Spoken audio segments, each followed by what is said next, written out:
नमस्कार दोस्तों, DD red के एक और रिएक्शन वीडियो में आप सभी का स्वागत है। मैं हूं आलोक। तो आज जो वीडियो लेकर आए हैं वो डेली स्वैग का वीडियो है। Pakistani car driver praises PM Modi, he is living in Dubai. तो मैंने आपको वो वीडियो दिखाया था, मैंने आपको वो वीडियो उनकी बातें सुनाई थी। पाकिस्तानी ड्राइवर हैं, वो यूएई में रहते हैं। तो वो वीडियो मुझे लगता है मुजम्मिल भाई ने देखी है और उसके बाद उस पर वो रिएक्शन लेने जा रहे हैं। तो चलिए देखते हैं क्या रिएक्शन है। करने का पर्पस है कि यूएई के अंदर हमारे एक ड्राइवर भाई है, वो गाड़ी चलाते हैं। तो गाड़ी चलाते चलाते उनको एक इंडियन मिलता है, तो वो काम भी इंडियन कंपनी में ही करते हैं। तो काम करते करते वो कुछ बातें कर रहे हैं जिस पर वीडियो रिकॉर्डिंग की उन्होंने। तो ये वीडियो मैं आपको सुनाना चाहूँगा, आपका क्या रिएक्शन है। चलें। तो मोदी जी के बारे में मैं आपको बताना चाहूँगा। तो एक तो सबसे पहले आप उनके लिए प्रार्थना किया करो, दुआ दिया करो। हमारा हाल देख लो, पाकिस्तान में हमारा क्या हाल हो गया। सारे आलू प्याज 400-500 रुपए केजी हैं और आपके मजे लगे हुए हैं इंडिया में। ये याद रखना, पूरी धरती पे इस समय पूरी दुनिया में सबसे सस्ता अगर कोई देश है तो वो इंडिया है। वो भी क्यों है? वो मोदी जी के लिए आप दुआ किया करो। मलंग आदमी आपको मिल गया ना, जिसको पैसे की हसरत ना किसी चीज की हसरत। एक बूढ़ी माँ थी, वो भी मर गई। ठीक है, अभी उसका कौन है? आप लोग ही हो। वो आपको ही परिवार समझता अपने मुल्क को। तो देखो, यूनाइटेड अरब अमारात में पहले एग्रीमेंट था, तो अभी G20 भी गया, तो पूरा अरब उन्होंने मानो कि अपने साथ अटैच कर लिया। जो ट्रेन आपको जैसे कि बताई है कि वो ट्रेन है, मतलब ये बता रहे हैं कि एक ट्रेन चलेगी जो कि मिडिल ईस्ट से इंडिया को जोड़ेगी, दिल्ली तक जोड़ेगी, और वो ट्रेन अंडर वाटर ग्राउंड चलेगी, अंडर वाटर चलेगी। वो क्या कहना चाहेंगे? क्या ये इनकी बातों से आप एग्री करते हैं? देखें, इंडिया बड़ी रैपिड तरक्की कर रहा है, ठीक है। और पूरी दुनिया में इंडिया की जो इकॉनमी है, इंडिया का जो स्टूडेंट है, इंडिया की जो बिज़नेस कम्युनिटी है, उन्होंने अपना नाम पैदा किया है, ठीक है। अभी आपने देखे पीछे इंडिया के अंदर एक कॉन्फ्रेंस हुई है, गालबन G20 कॉन्फ्रेंस हुई है। उसके अंदर दुनिया के अमीर तरीन कंट्रीज़ आए हैं, ठीक है। और वज़ीर आज़म आए हैं, डेफिनेटली आए हैं, ठीक है। और ये इंडिया के लिए तो एक माइलस्टोन की हैसियत रखता है, ठीक है। इंडिया आने वाले वक्तों में आप देखिएगा कि दुनिया की उभरती हुई एक पावर बन के उभरेगा, इकॉनमी के हवाले से भी, एजुकेशन के हवाले से भी, टेक्नोलॉजी के हवाले से भी।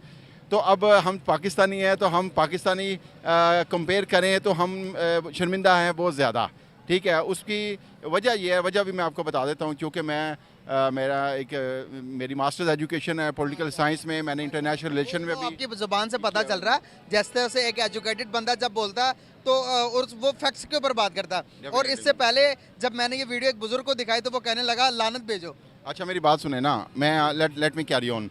पाकिस्तान का जो सबसे बड़ा मसला है ना, मैं आपको बताऊं, पाकिस्तान के 2-3 जो मेजर जो इश्यूज़ हैं, उसके अंदर एक सबसे पहले आ जाता है रिलीजियस एक्सट्रीमिज़म।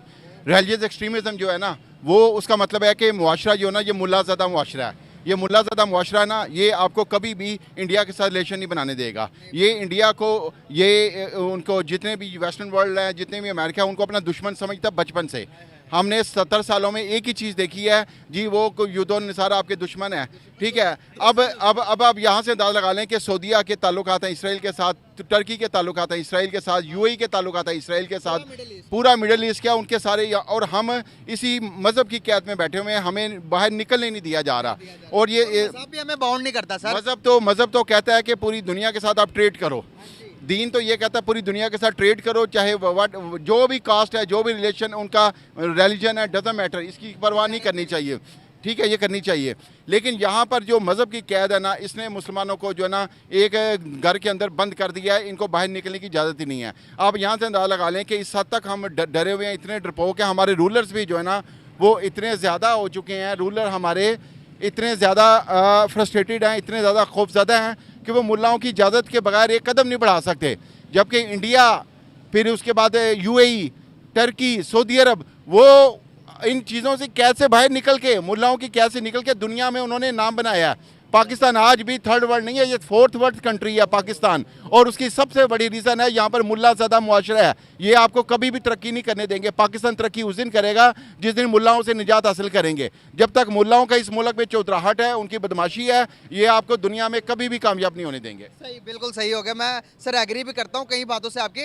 सर क्या वजूहत देखते हैं आप? दूसरी तरफ यहाँ पर हम इंडिया की बात सुनते, नरेंद्र मोदी की बात सुनते ही जज्बाती हो जाते हैं, हमारा खून खोलने लग पड़ता है हमारी आवाम। मैं आपको एक बात बताऊं, बात वाला क्या, इंसान वही कामयाब होता है जो कि तनकीद को बर्दाश्त करता है। जो तनकीद को बर्दाश्त नहीं ना कर सकता, वो कभी भी कामयाब नहीं हो सकता।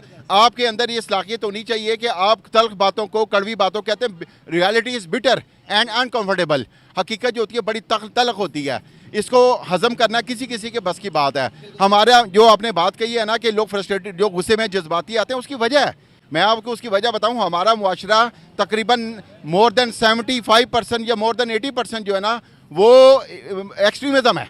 हम रिलीजियस एक्सट्रीमिस्ट सोसाइटी हैं, हम मजहबी इंतहापसंद सोसाइटी हैं कि हम लोग जो है ना, मुल्लाओं ने हमें इतनी ब्रेन वाशिंग कर दी है, इनकी इतनी ब्रेन वाशिंग कर दी है हमारी, कि हम लोग जो है ना बच्चा बच्चा चलता फिरता बरूद बन गया इस मुल्क का, कि ये वेस्टर्न वर्ल्ड को देखें। मैं आपको सबसे बड़ी एक शर्म वाली बात बताऊं, हम वेस्टर्न वर्ल्ड के हमारे मुल्ला वेस्टर्न वर्ल्ड के लिबास से नफरत करते हैं, नफरत नहीं हसद करते हैं, उनकी टेक्नोलॉजी से, उनके कल्चर से, उनकी ज़ुबान से, उनके रहन सहन से इतना हसद करते हैं, इतना हसद करते हैं कि इन्होंने ये जहर नौजवानों में भी मुंतकिल कर दिया है कि अब ये आलम आ गया कि आप किसी के सामने कहें कि योदो वेस्टर्न वर्ल्ड जिंदाबाद, तो आपके पीछे पड़ जाएंगे, मार देंगे आपको। ये इस मुल्क को आपको मुल्लाओं से निजात दिलाए बगैर आप आगे नहीं बढ़ सकते। लेकिन मसला ये है कि हमारे जो हुक्मरान हैं, चाहे वो इमरान खान है, चाहे वो नवाज शरीफ है, चाहे वो जरदारी है या चाहे आर्मी है, वो मुल्लाओं की मर्जी के बगैर एक इंच नहीं चल सकते।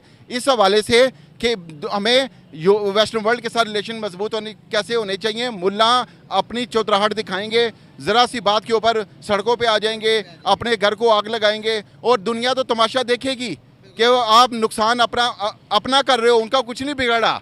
वो आज भी कल भी कामयाब थे, आज भी कामयाब है, कल भी कामयाब रहेंगे। आप इसी चक्कर में लड़ लड़ के अपने आप को नुकसान पहुंचाया और कौम भी बर्बाद कर दी। पांचवी बड़ी मैशत बन गया इंडिया। चाचा ने तो धागा ही खोल दिया भाई। पाकिस्तान में रह के अंकल जी ने तो धागा खोल दिया मुल्लाओं की। और ये बात सही है, पहली बार एक ऐसा आदमी मिला है जो मुल्लाओं के खिलाफ और रेडिकलाइजेशन के खिलाफ इतनी सही बातें कर रहा है वो। और ये हकीकत है, हकीकत आपको माननी पड़ेगी पाकिस्तान के लोगों। एक पाकिस्तानी कह रहा है कि 80% से ज्यादा लोगों के दिमाग जो है वो रेडिकलाइज्ड हो चुके हैं। मैं कहता हूं अपने ज्यादातर वीडियोस में, तो आप लोगों को शायद भरोसा नहीं होता, आप लोगों को गुस्सा आता है मेरे ऊपर कि हमारे खिलाफ बात करता है, ये हिंदू है, ये मुसलमानों के खिलाफ। लेकिन आज एक मुसलमान, पाकिस्तान का मुसलमान, पाकिस्तान के भीतर खड़े होके माइक पे, कैमरे पे कह रहा है कि जी 80% लोग रेडिकलाइज्ड हैं, और इन मुल्लाओं ने, मौलानाओं ने बंधक बना लिया है पूरे पाकिस्तान को। आपको बात समझ में आ रही है कि भाई क्या बात कर रहा है, ये अंकल जी क्या बात कर रहे हैं? लेकिन रेडिकलाइज्ड माइंड वाले पाकिस्तानियों की बात समझ में नहीं आएगी। हां, उन पाकिस्तानियों को यह बात जरूर समझ में आएगी कि ये क्या कह रहे हैं, जो थोड़े बहुत पढ़े लिखे हैं, जो सेंसिबल हैं, जो बातों को समझते हैं, जो जानते हैं कि नहीं यार ये जो बातें कह रहे हैं वो कड़वी सच्चाई है। वो समझेंगे कि ये क्या बात कर रहे हैं, और वो ये भी समझेंगे कि उसके असर में, उसके रिजल्ट्स में क्या हो रहा है पाकिस्तान के भीतर। आज जो पाकिस्तान की हालत है और पाकिस्तानियों की जो हालत है, वो इन्हीं मुल्ला माइंडसेट वालों की वजह से है, मौलवियों की वजह से है, जिन्होंने बंधक बना लिया है आपके पाकिस्तान को। तो अगर अपने पाकिस्तान को सुधारना है, ठीक करना है, तो इन मौलानाओं के चक्कर से निकलिए, नहीं तो आपका खुदा भी आपको नहीं बचा सकता, यकीन मानिए। क्या देखते हैं, कैसे देखते हैं कि एक मुल्क क्यों तरक्की करता है? क्या ये जो सा हमारे ड्राइवर भाई ने बताया कि इंडियंस आप लोग बहुत खुशकिस्मत कौम हो कि आप लोगों को एक मलंग आदमी मिला है जो कि अपने मुल्क के लिए काम करता है, क्या ये आदमी सही बोल रहा है? देखिए, मैंने आपको कुछ रीज़न बताई हैं कामयाबी की। सबसे बड़ी रिलीजियस एक्सट्रीमिज्म है पाकिस्तान, जिसकी वजह से कामयाब नहीं। और दूसरी वजह ये है कि हमारे यहाँ पे करप्शन बहुत ज़्यादा है। ये दूसरा पहलू मैं आपको बता रहा हूँ।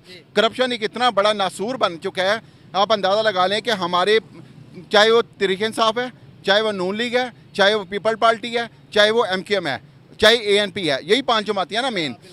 मसला ये है कि इनकी लीडरशिप से लेकर नीचे तक सब करप्ट है। मैं ये, अगर हम लोग के जहालत की ये आलम है, तहरीक इंसाफ वाले कहते हैं हमारी पार्टी सबसे अच्छी, नून लीग कहते हैं सबसे अच्छी हमारी, पीपल पार्टी कहते हैं सबसे अच्छी हमारी। हकीकत ये है कि सारी लीडरशिप अंदर से मिले हुए आपस में, ये सारे आपस में अवाम को बेवकूफ़ बनाते हैं। सारे कारकुन जो है ना बेवकूफ़ अवाम है, इस पार्टी की जो अवाम है वो बेवकूफ़ है, इस पार्टी की आवाम बेवकूफ़ है, जिसकी वजह से सियासतदान मुल्क को लूट रहे हैं, नोच रहे हैं, उन्होंने सब कुछ लूट के ले गए हैं। आप अंदाज़ा लगा लें कि आज से 1.5 साल पहले एक चीज़ 50 की थी, आज 100 की हो गई है।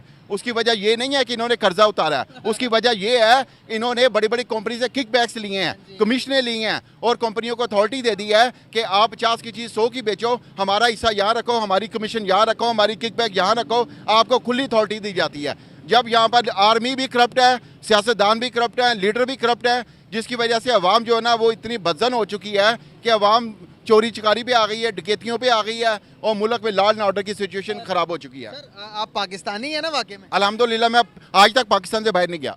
मैं आपकी आउट ऑफ द बॉक्स सोच है, मैं इसलिए कह रहा हूँ यहाँ पर हमारी सोच महदूद है। हम समझते हैं कि हम सबसे सुपर पावर, हम एटम बम बनाने की वजह से पाकिस्तान सुपर पावर बन गया, जो कि एक गलत सोच है। जो हम समझते हैं कि हमसे बेहतर कोई है ही नहीं। देखिए हम सबसे पहले बात करते हैं, मेरे भी दिमाग में ये बात आई थी कि भाई ये बंदा कहीं बाहर का रहने वाला तो नहीं है, इसके पास जो पासपोर्ट है वो कहीं बाहर का नहीं है। लेकिन भाई इन्होंने तो कहा कि भाई पाकिस्तानी हूँ और पाकिस्तान से बाहर आज तक गया नहीं हूँ, तो ये तो बहुत बड़ी बात है। जिस बेबाकी से आप सच्ची बात कह रहे हैं, चलिए मोदी जी की तारीफ आपको नहीं करनी है, लेकिन जो पाकिस्तान के लिए आपने बात कही वो बात समझ में आती है। मुझे पता है कि आप मुल्लाओं के खिलाफ बात करके आप पाकिस्तान में सर्वाइव कर सकते हैं, लेकिन आप मोदी की तारीफ करके पाकिस्तान में सर्वाइव करना बड़ा मुश्किल है। मैं समझ सकता हूं, लेकिन कोई बात नहीं। जो आपने बात कही वो बड़ी मार्के की बात कही है, जो मुल्ला माइंडसेट और रेडिकलाइजेशन की बात कही वो बहुत मार्के की बात है। हम मुसलमान सबसे अफजल। देखें मुझे हसन निसार की बात बड़ी पसंद है। वो कहते हैं वी आर दी बेस्ट ने हमें मरवा दिया, वी आर दी बेस्ट ने हमें मरवा दिया। देखें बात भला क्या है, हमें सबसे पहले इस चीज़ को एक्सेप्ट करना चाहिए। ये बड़ी मैं तल्ख बातें कर रहा हूँ कि सुई से लेके जहाज तक सब वेस्टर्न वर्ल्ड ने याद किया। आपने पैम्पर नहीं याद किया, आपने गाड़ी का वाइपर नहीं याद किया आज तक, आपने माचिस नहीं याद किया आज तक। आप किस हैसियत वी आर दी बेस्ट हैं? पहले मुझे ये तो बताओ। वेस्ट की बात कर रहे हैं आप, वेस्ट की बात कर रहे हैं, हमारे साउथ एशिया की बात कर लें, इंडिया की बात कर लें। वो देखिए टेक्नोलॉजी में कहाँ चला गया। देखें इंडिया हर चांद पे चला गया वो अपना इंडिया के अंदर जो है ना, मैंने आपको बताया सबसे बड़ी बात यह है कि इंडिया के अंदर वो कोई भी मजहब की कैद से वो आज़ाद हो गए हैं। वहाँ पर उनकी जो स्टेट है ना वो सेकुलर स्टेट है। नेशन फर्स्ट नहीं सेकुलर स्टेट है। सेकुलर स्टेट का मतलब यह होता है, स्टेट जो होती है ना वो न्यूट्रल हो जाती है। वो कहती है भाई हमारा किसी मजहब से ताल्लुक नहीं है। आप शलवार कमीज पहनो, आप जीन्स पहनो, आप निकर पहनो, आप स्कर्ट पहनो, हम आपको आज़ादी देते हैं, आपको कुछ नहीं कहेंगे। जिसकी वजह से वहाँ पर पूरी दुनिया के टूरिस्ट आते हैं और वो वहाँ पर बिजनेस भी आता है, वहाँ पर तजारत भी आती है, वहाँ पर ट्रेड भी आती है, इकॉनमी भी मजबूत होती है। पाकिस्तान में मसला इसके बरक्स है। यहाँ पर ये है कि यहाँ पर मजहब के नाम पर अगर आपने ज़रा सी किसी ने तजलील कर दी, आपको वहीं पर मार देंगे। जिसकी वजह से पूरी दुनिया के जो टूरिस्ट हैं वो पाकिस्तान में नहीं आते, डरते हैं। जब पाकिस्तान का बदनाम नाम जो है ना पूरी दुनिया में बदनाम होता है, इस्लाम का नाम बदनाम होता है, तो यहाँ पर आता ही कोई नहीं।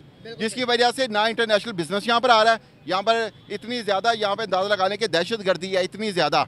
जब इतनी दहशतगर्दी हो कि कौन यहाँ पे बिजनेस करेगा। और श्रीलंकन के साथ क्या किया हमने? श्रीलंकन के साथ, श्रीलंका का देखें शहरी को वजीराबाद में एक प्राइवेट फैक्ट्री के अंदर जिंदा जला दिया गया। अब आप अंदाज़ा लगा लें कि हम लोग इतने ज़्यादा फ्रस्ट्रेटेड हैं। हमें इतना तो कम से कम सोचना चाहिए, इतनी तो अक्ल होनी चाहिए कि पूरी दुनिया में हमारा पैगाम क्या जाएगा। हमने तो मजहब के नाम पे उसको मार दिया, लेकिन पूरी के अंदर पूरी बस्ती जला दी। जड़ावाला के अंदर हमने 25 चर्चों को आग लगा दी। क्या ये अल्लाह का दीन ये पैगाम देता है? नबी की सीरत हमें ये पैगाम देती है? अल्लाह के नबी आखिरी नबी सल्लल्लाहु अलैहि वसल्लम वो हमें ये पैगाम दे के गए थे कि अकलीतों को जिंदा जला दो, उनके चर्चों को आग लगा दो। ये हमारी अल्लाह के, ये तो हम लोग अल्लाह से माफ़ी मांगनी चाहिए हमें रो रो के कि हमें किस मुसीबत में डाल दिया। इस मुल्क को जहन्नम बना दिया मौलवियों ने। इस मुल्क को मौलवियों से पाक किए बगैर आप 1 इंच तरक्की नहीं कर सकते। मौलवी ज़्यादा मुआशरा कहते हैं कि यहाँ पर फिर हिंदुस्तान में मुसलमानों पर बड़ा जुल्म होता है। जो हम कर रहे हैं इस पर हम पर्दा डालते हैं। ये बात है, यही बात मैं कहता हूँ कि वहाँ पर जो है ना हम ज़रा सरा वहाँ पर एक परिंदा भी पर मार जाए ना तो हम लोग सड़कों पे आ जाते हैं। आप मुझे बताएं कौन सा मुल्क है जहाँ पर अकलीतों को जिंदा जला दिया जाता है, चर्चों को आग लगा दी जाती है, मंदिरों को आग लगा दी जाती है? उसकी वजह सिर्फ एक ही है। मैं हाथ जोड़ता हूँ आर्मी चीफ से, मैं हाथ जोड़ता हूँ आर्मी के पूरे जर्नलों से, ISI से, खुदा के वास्ते इन मुल्लाओं की परवरिश करना छोड़ दो। इन मुल्लाओं को इतना ज़्यादा इनको प्रमोट करो कि ये चौधरी बन जाए, बदमाश बन जाए, जिसको दिल किया कत्ल कर दें। इन लोगों को इतना प्रमोट मत करें, इनकी इजाजत से मत आगे मज़हब चलें। के नाम पर हमारे यहाँ पर जड़ांवाला का वाकया होता है। हाँ। अगर बात करूं कराची के अंदर 2 मंदिर को डिमोलिश किया जाता है, हाँ। यहाँ पर सियालकोटी को जलाया जाता है। हम खुद कहते हैं हम सेकुलर नहीं होते, हम इंडिया को कहते हैं कि इंडिया सेकुलर क्यों नहीं होता, वहाँ पर हिंदुइज्म को खत्म क्यों नहीं किया जाता। हम यहाँ पर पहले अपने आप को ठीक करने के बाद इंडिया की बात क्यों नहीं करते, पहले ठीक अपने आप को क्यों नहीं करते हम? देखें, यही तो सबसे बड़ा मसला है कि हम लोग जो है ना, हमारी जो मसला सिर्फ ये हुआ कि पाकिस्तान की जो अवाम है ना, अवाम ये इनको बहुत प्लानिंग के साथ बना दिया गया है जाहिल। इनको इतनी ज़बरदस्त प्लानिंग के साथ जाहिल बनाया गया है कि अब ये आप जो मर्जी कर लें, अब ये बरूद बन चुकी है अवाम, अब ये चलता फिरता बरूद बन चुकी है। ये मज़हब के नाम के ऊपर अवाम की इनकी इतनी ब्रेन वाशिंग, और ये बड़ी प्लानिंग के साथ ब्रेन वाशिंग की गई है। मुझे लगता है कि बड़े बड़े जो नामवर उलमा है उनको हायर किया गया है इस अवाम को जाहिल बनाने के लिए। नेल्सन मंडेला का कॉल है कि किसी मुल्क को तबाह करना है तो उस मुल्क के अंदर मजहबी एक्सट्रीमिस्ट डाल दो। उसके यही तो मामला हुआ है। पाकिस्तान को मजहबी एक्सट्रीमिस्ट ने, मैं आपको अभी बात बताऊँ, अभी तो कुछ भी नहीं हुआ, मुझे खदशा है, आई हैव एप्रीहेंशंस, मुझे इस चीज़ का बड़ा शदीद खदशा है। वो वक्त दूर नहीं है जब मुल्लाओं ने एक ऐसी मज़ीद अभी हरकत होगी, खुदा ना से ऐसी हरकत हुई, पूरी दुनिया ने मुसलमानों को वेस्टर्न वर्ल्ड से निकाल देना है, इनको निकाल देना है वहाँ से। अगर ये अपनी हरकतों से बाज ना आए, इनको उन्होंने वहाँ से निकाल देना है। इनकी वेस्टर्न वर्ल्ड में दाखिले पर भी पाबंदी लगा दी जाएगी। अभी मुझे ये बातें तो मैं पिछले काफी टाइम से कर रहा हूं, और इन साहब ने भी ये बातें कह दी। एक समझदार आदमी ऐसी ही बातें करता है। मैं कब से कह रहा हूं कि आप देखते चलिए, हर जगह से भगाए जाएंगे आप लोग। क्यों? क्योंकि मुल्ला माइंडसेट घुसा हुआ है अंदर, रेडिकलाइज्ड मुल्ला माइंडसेट। लेकिन ना, आपको मेरी बात पर तो भरोसा नहीं हुआ, चलो इन्हीं की बात पर कर लो, पाकिस्तानी आप ही के भाई। ये डर है, मुझे खदशा है कि इन्होंने कुछ ना कुछ ऐसी हरकत करेंगे, क्योंकि ये हरकतों से बाज नहीं आ रहे। यहाँ पर मसला एक और है, मैं कैमरे की तरफ देख के मुखातब हूँ पूरी पाकिस्तानी अवाम से, पाकिस्तानी गवर्नमेंट से, आर्मी से, कि अगर आपने मजहबी रैली, जो जिन्होंने कत्ल गारत की है मज़हब के नाम पर, चर्च जलाए, जिंदा जलाया, उनको जब तक क्रेनों पे लटकाया नहीं जाएगा, ये मुल्क का एक ही हाल है कि क्रेनों पे लटका दिया जाए जो किसी को जिंदा जलाता है, जो चर्च जलाता है। एक दफ़ा जिंदा उनको लटकाएं, मजाक, मैं जिम्मेदारी से कहता हूँ अगले 100 साल तक भी यहाँ कोई जुर्म नहीं करेगा। बिल्कुल सही बात है सर, आई अप्रिशिएट यू कि हमारे मुल्क के अंदर रहते हुए एक आउट ऑफ द बॉक्स सोच रखना। इस तरह की सोच गाइस अगर हमारे मुल्क के अंदर पूरे के एक एक बच्चे को दी जाएगी, एजुकेशन दी जाएगी, तो हम भी आज इंडिया बन जाएंगे, हम भी आज दुनिया के वेस्टर्न यूनियन जैसे वेस्टर्न कंट्रीज हैं उस तरह बन सकते हैं या नहीं बन सकते। आज जिस तरह से दुनिया तरक्की कर रही है उसके पीछे की क्या राज है? एजुकेशन है या फिर हमारे ये जो सा मौजूदा तालीमी निज़ाम है ये पढ़ के हम तरक्की करेंगे? देखिए मेरी बात सुने, दुनिया में जितनी भी तरक्की हुई है ना, वो उसके पीछे जो राज है ना, वो राज ये है कि उन्होंने बिल्कुल उन्होंने टेक्नोलॉजी, क्रिएटिविटी, इनोवेशन, मॉडर्नाइजेशन। अब एक बड़ी सिंपल फार्मूला है, मैं आपको बताऊं, ये रवायत परस्ती जो होती है ना, ये एक ज़ाहिर होती है, इसको बोलते हैं ट्रेडिशनलिज्म। ट्रेडिशनलिज्म जो होती है ना, एक ज़ाहिर होती है किसी भी कौम के लिए। हमारी मसला ये है कि हमारी कौम जो है ना, वो रवायत परस्ती से बाहर निकलने नहीं चाहती। हम लोग जदीदियत, जिसे मॉडर्नाइजेशन बोलते हैं, उसकी तरफ जाना ही नहीं चाहते। हम यहाँ पर साइंस को छोड़कर जहाद के पीछे जा रहे हैं। हाँ। क्या विदाउट साइंस के जहाद हो सकता है इस टाइम के? देखिए मेरी बात सुने, जहाद की जो टर्म है ना, वो हर वक्त के हिसाब से अच्छी लगती है, ठीक है। अब जहाज जो है वो टेक्नोलॉजी में आ गया, उस जहाज को छोड़ें, अब आ गया वो क्या कहते हैं, वो जो इंटरनेट के ऊपर जो सोशल मीडिया के जरिए जो जहाज हो रहा है, सोशल हो रही है, ठीक है। उसको क्या नाम दे रहे हैं मुझे याद नहीं आ रहा, एक बड़ी खास टर्म यूज़ की जाती है उसके लिए, ठीक है। अब वो वार लड़ी जा रही है, सोशल मीडिया की वार लड़ी जा रही है, दिमागों की वार है अब सारी, कि जितना ज़्यादा किसी कौम को साइबर वार हो रही है, ठीक है, साइबर क्राइम जो भी कह लें इसको वार। अब उसके ज़रिए ये होता है कि लोगों के जो ब्रेन है ना, उसको माफ कर दिया जाता है, उनको इतना ज़्यादा उनकी ब्रेन वॉशिंग कर दी जाती है कि वो अपनी फ़ौज से ही नफरत करना शुरू हो जाते हैं। तो अनफॉर्चुनेटली पाकिस्तानी जो अवाम है ना, उनके अंदर इतनी ज़्यादा नफरत आ चुकी है अपने इदारों के बारे में, अपनी आर्मी के बारे में। लेकिन इसकी ज़िम्मेदार आर्मी, बहुत ज़्यादा आर्मी भी है जो करप्ट सियासतदानों को हुकूमत में लेकर आते हैं, वो लूटमार करते हैं, और अवाम सियासतदानों को गाली नहीं निकालती, अवाम अपनी आर्मी को गाली निकालती है, और यही हमारा दुश्मन चाहता था और वो कामयाब हो गया। बिल्कुल सही हो गया सर। लास्ट में कोई मैसेज देना चाहेंगे हमारे व्यूवर्स को? जिस तरह से हमारे एक ड्राइवर ने उधर यूएई के अंदर जाकर जिस तरह से नरेंद्र मोदी की तारीफ की है, क्या हमारा दिल नहीं करता कि हमारे पास भी कोई एक ऐसा लीडर हो, पूरी दुनिया हमारे लीडर की भी तारीफ करे? क्या लगता है कि आपको लीडर कैसे पैदा होते हैं, लीडर कैसे बनते हैं? नरेंद्र मोदी क्या वाकई में अपने मुल्क के लिए बड़ा लीडर है? देखें, नरेंद्र मोदी लीडर बिल्कुल है, इसमें कोई शक नहीं है, इसमें कोई दो राय नहीं है। नरेंद्र मोदी की सबसे बड़ी खुसूसियत आपको मैं बताऊं, अभी पिछले दिनों एक वीडियो चल रही थी, वो बता रहा था तोशा खाना से मैंने जितने भी गिफ्ट लिए, मैंने सारे के सारे जो है ना वो उसको बेच के गरीबों की मदद की। मैं अपनी जेब में 1 रुपया नहीं लेके गया। बच्चियों की तालीम के लिए वक्फ किया, बच्चों की तालीम के लिए उसने डिजर्व कर दिया सारा का सारा। यहाँ से पता लगता है कि लीडर में और सियासतदान में क्या फ़र्क है। ठीक है। अच्छा, अब आ जाए पाकिस्तान की तरफ। पाकिस्तान में अनफॉर्चुनेटली मैं बड़ी रिस्पॉन्सिबिलिटी से कहता हूँ, I take full responsibility to say कि हम पिछले 75 सालों में एक भी लीडर प्रोड्यूस ही नहीं कर सके, एक लीडर पैदा ही नहीं कर सके। हमारी अवाम इतनी जाहिल है कि इतनी। आप लीडरों के साथ ये करोगे जिसने आपको एटम बम बनाकर दिया, सड़कों पर मार दिया, जिसने आपको मुल्क आजाद करवा दिया, उसकी एम्बुलेंस खराब करके मार दी। देखें, हम मानते ही नहीं लीडर्स को, जब हम मानते नहीं है। देखें, बात भला क्या है, मैं लीडर उसको तब मानूं जब वो नौजवानों को लेके हुकूमत में आए। लीडर क्या करते हैं? लीडर ये करते हैं, वहाँ से एक उस शहर से पकड़ा, एक उस जमात से पकड़ा, एक उस जमात से पकड़ा और मिलके पार्टी बना लेते हैं। लीडर वो होता है जो कि नौजवानों पे इन्वेस्टमेंट करे, नौजवानों, पढ़े लिखे नौजवानों को ऊपर लेकर आए। पढ़े लिखे नौजवानों के अंदर एक जज्बा होता है आगे बढ़ने का, मुल्क से मोहब्बत करते हैं। तो जब वो नौजवानों को लेकर आएंगे तो तब लीडर की पर तो मुल्क छोड़ लगता है। यहाँ पर तो मसला ये है कि लीडर जो है ना, लीडर वो सारे के सारे करप्ट हैं। सच्ची बात है, सारे लीडर करप्ट हैं। ये आवाम का इत्मीनान खत्म हो गया, सियासतदानों के ऊपर से, आर्मी के ऊपर से भी इत्मीनान खत्म हो गया। अब इस मुल्क का अल्लाह ही हाफ़िज़ है, ये अल्लाह की ज़ात है कि शायद बचा ले तो बचा ले, वरना हमने अपनी बर्बादी, तबाही और गड़ा खोलने में कोई कसर नहीं छोड़ी। बहुत शुक्रिया।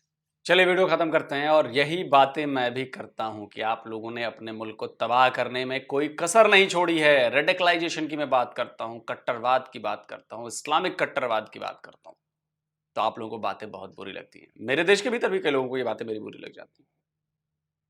लेकिन आज एक पाकिस्तानी खुद कह रहा है, आप इसकी बातों को सुनिए, शुरू से लेकर 20 मिनट आप सुनिए इसकी बातों को कि इन्होंने बातें क्या कही।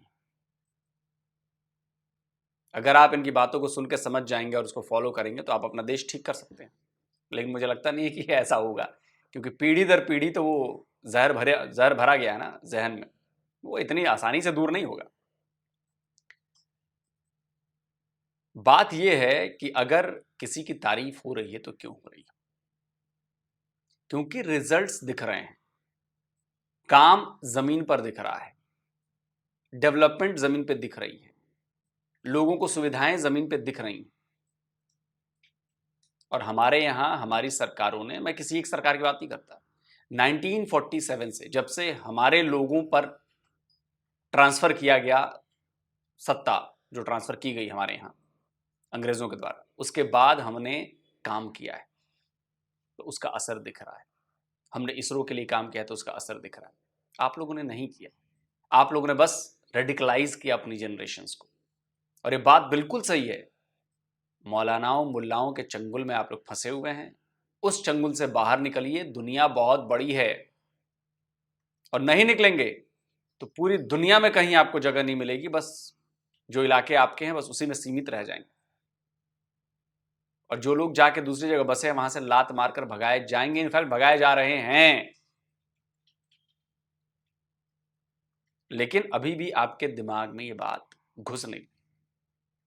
आपको लगता है कि हम तो ये कर देंगे, हम तो वो कर देंगे। अरे आप लोग अपने आप को एक्सपोज कर रहे हो।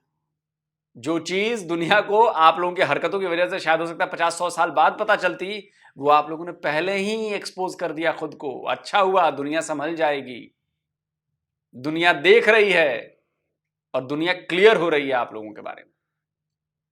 तो अगर दिमाग है तो थोड़ा दिमाग चलाइए, सुधरिए, दूसरों को भी जीने का हक दीजिए, तभी दूसरे आपको जीने देंगे। वरना दूसरों का जीना अगर आप मुहाल करेंगे तो सामने वाले भी कम नहीं, वो भी आपका जीना मुहाल करेंगे। कमेंट में जरूर बताएं। जल्दी मिलता हूं एक और नए वीडियो के साथ। नमस्कार, जय हिंद।